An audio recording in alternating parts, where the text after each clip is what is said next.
Believe it or not, winter will be here in just a few short months, and businesses that rely on winter recreation are looking for workers. As Detained Cleveland reports, the Three Rivers Park District is optimistic it can overcome the current labor shortage. On a cold winter's day, Maple Grove's Elm Creek Park becomes a go-to spot for anyone trying to fight cabin fever. Anyone that's been here in the winter would agree that it's magical out here. A typical weekend can draw hundreds of people here for tubing, snowboarding, and cross-country skiing. The park doesn't look quite like that today, which makes it the perfect time to start hiring staff for those winter months. Great winter employment opportunities. Whether you want to work inside or outside, we have both available. Mike Tracy is the human resources manager for Three Rivers, and he says they need up to 300 seasonal employees to operate the lift, the tubing hill, and handle other customer service needs. However, the current labor shortage is threatening to give Elm Creek Park a bad case of frostbite. Yeah, staffing has been difficult for us over the course of the last year or so. Last year here at Elm Creek in the winter, we had some staffing challenges. We're optimistic this year that we can change that. Traditionally, the park hires high school and college students to staff these positions, but now they're asking seniors, stay-at-home parents, or anyone with a little extra free time who wants some additional money to consider the seasonal work. Obviously, with inflation and everything that's going on, supplementing income has been big over the last couple of years. What a better place to do it than here enjoying nature. The pay range is between $13 to $18 an hour, and employees get the added benefit of free passes for skiing and snowboarding. The hope is to have everyone hired by the first week of December. I mean, who wouldn't want to work here? I mean, it's 80 degrees today, but soon it'll be, a magical winter wonderland, and there's not a better place to work, this winter season. In Maple Grove, Detained Cleveland, CCX News. A three-day nurses' strike will wrap up Thursday morning. Negotiations, however, remain at an impasse. But in the middle of that, there's a heartfelt story outside North Memorial Health Hospital. This is the Filipino spaghetti. That's Chef Hylene Tabarez with Indi's Kitchen, a Filipino food truck. She's helped serve up more than 300 meals to picketing nurses on Wednesday. Most of these nurses need our support, because they work so hard in their entire life, and we have to support them. And there's another side of this nurses' story. There's a large concentration of nurses within the Filipino community, and the strike is especially felt around this particular ethnic group. To see them on strike and to see them impacted by what's going on in businesses today like this, it draws your heart. It pulls you in, and you want the best for both parties. Filipino nurses help fund the meals for the nurses on strike. Police say witnesses at a Brooklyn Park Target store helped officers identify several juvenile suspects who are allegedly responsible for several crimes, including theft, assault, and fleeing police. According to Brooklyn Park Police, officers were called to the Target on West Broadway on Tuesday afternoon for reported theft. Police spotted a vehicle nearby with the possible suspects. The vehicle was determined to be stolen out of Minneapolis, and a short chase began, but officers backed off. Moments later, the vehicle crashed into another driver less than a mile away. Occupants in the other vehicle were not hurt. The juveniles in the stolen vehicle tried to run away from the crash, but responding officers used a canine to help track everyone down. The 5 juveniles were detained, and they were all female. They ranged in age from 12 to 14. All face possible charges. Robbinsdale officials are considering updating Sanborn Park, and they want feedback from the community. Reporter Sonia Goins shows us what they're considering doing to the neighborhood park. It's a space that a lot of people come and congregate. Sanborn Park is a perfect spot to walk your dog or enjoy the playground.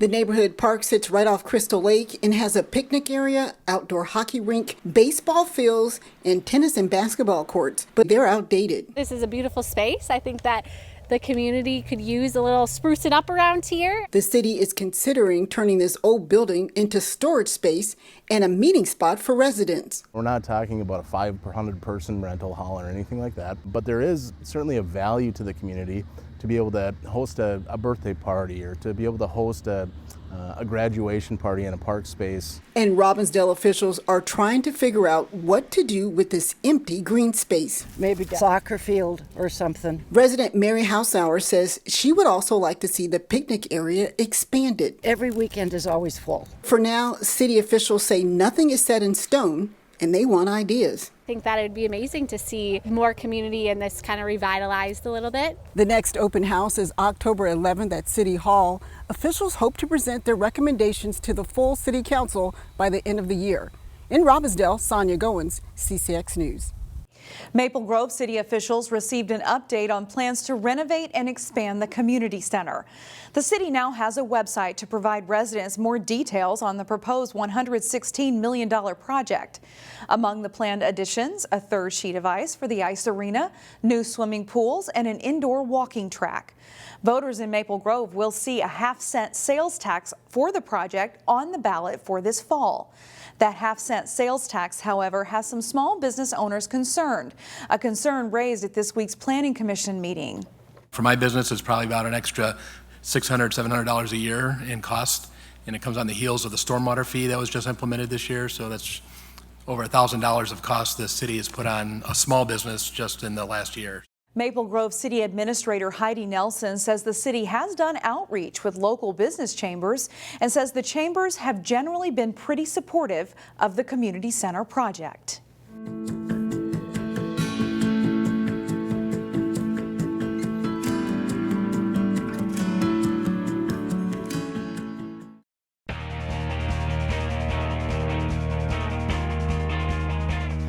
One of the country's best high school girls basketball players, who happens to live here in the northwest suburbs, has made her college choice. She will stay in Big Ten country, although not here in Minnesota.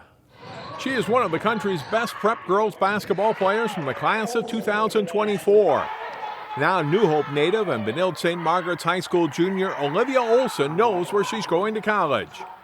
Olson announced her decision late last week on Twitter, following a visit to the University of Michigan over Labor Day weekend.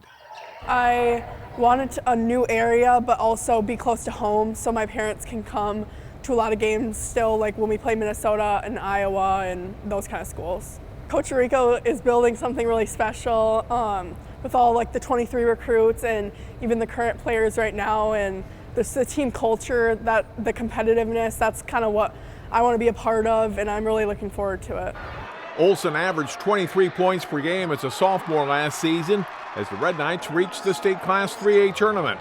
When she gets to Michigan in 2 years, she'll know at least one Minnesotan, Hopkins High School senior Taylor Woodson, who committed to the Wolverines a year ago. It's just exciting. I really like her. She's super nice, and she's really competitive, so I'm excited to play with her and kind of be able to share the Minnesota experience. Though she hadn't planned on committing during her on-campus visit, Olivia said it just felt right, and she's happy to have this big decision out of the way. It's really relieving because I'm confident with my decision, so I know it's the right choice for me, and now I can kind of just focus on this high school season and then my last AAU season and just kind of have fun playing. The high school cross-country season is in full swing. As Jay Wilcox reports, Hopkins is aiming high this season. The vibes are good for the Hopkins girls and boys cross-country teams as we hit mid-September. It started with a very good summer of training. Our team, they trained so hard this summer, and I can tell because like every day at practice, they were pushing it. They were going miles and higher, and I've never seen people go that high. No, I'm really excited. We have a really good group of returning athletes for the varsity squad. We have about 6 guys that we know that are going to be competing really high on the varsity level. We have a bunch of young studs too, from 9th grade, 8th grade, that are really going to be contributing factors this year, and it's really looking forward to that. Included in the summer running, an annual trip to Wyoming to train at altitude. We've been putting in good mileage over this summer, especially with the incorporation of like going to the Bighorn Mountains, and benefits the dynamic of the team. You just get comfortable being around your teammates, working with them, and that's the helpful part of just going up to altitude.